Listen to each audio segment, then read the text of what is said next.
सुना तारो। हाँ हाँ बोला।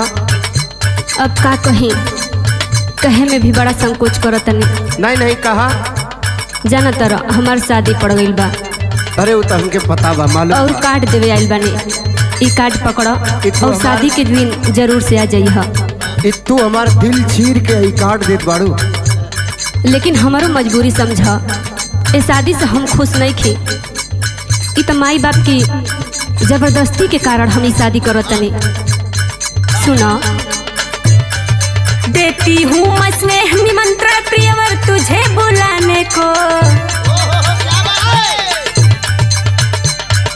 देती हूँ मैं स्नेह निमंत्रण प्रियवर तुझे बुलाने को।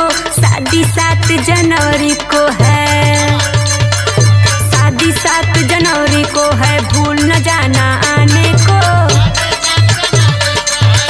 मालूम है हमके।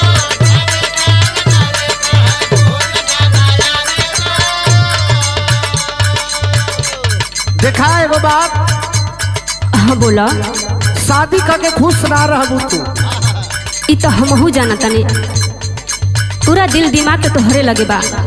लेकिन भाई जब तोहार मंजूरी बा तो हम कुछ ना कह सकते। भैलू जब तू हमार ना हम काहे खातिर आइब हो। एक बात सुन ला। हाँ बोला। के बुला के खंजर मत मारा।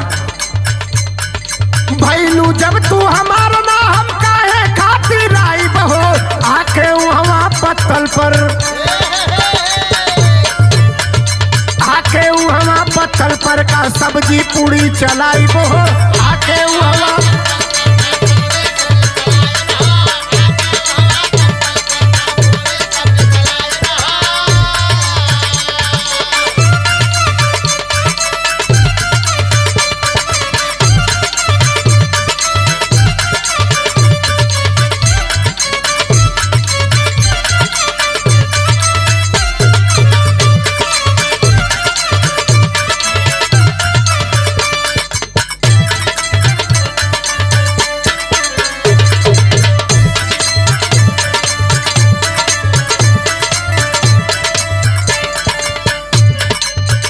जाना तारा ना।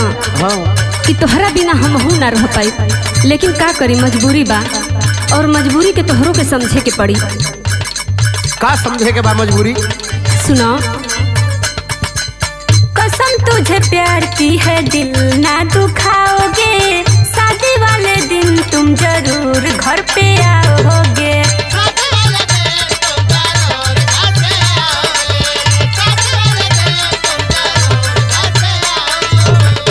सुनत हवा ना? हाँ सुनत है। कसम तुझे प्यार की है दिल ना दुखाओगे, शादी वाले दिन तुम जरूर घर पे आओगे।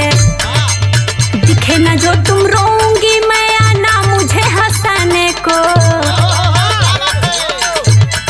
दिखे ना जो तुम रोऊंगी मैं आना मुझे हंसाने को। शादी 7 जनवरी को है, शादी 7 जनवरी को है, भूल न जाना आने को।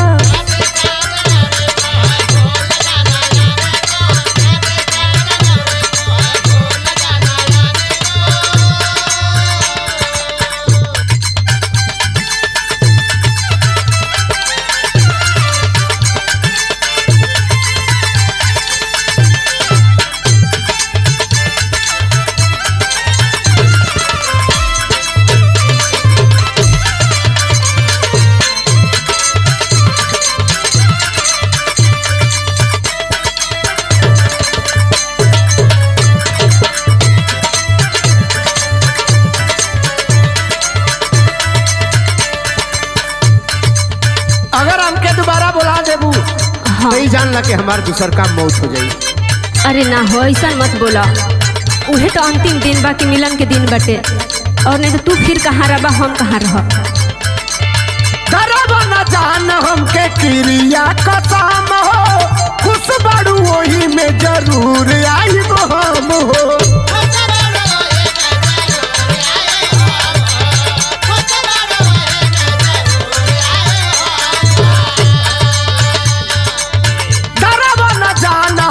क्रिया कसम हो, खुश बड़ू वही में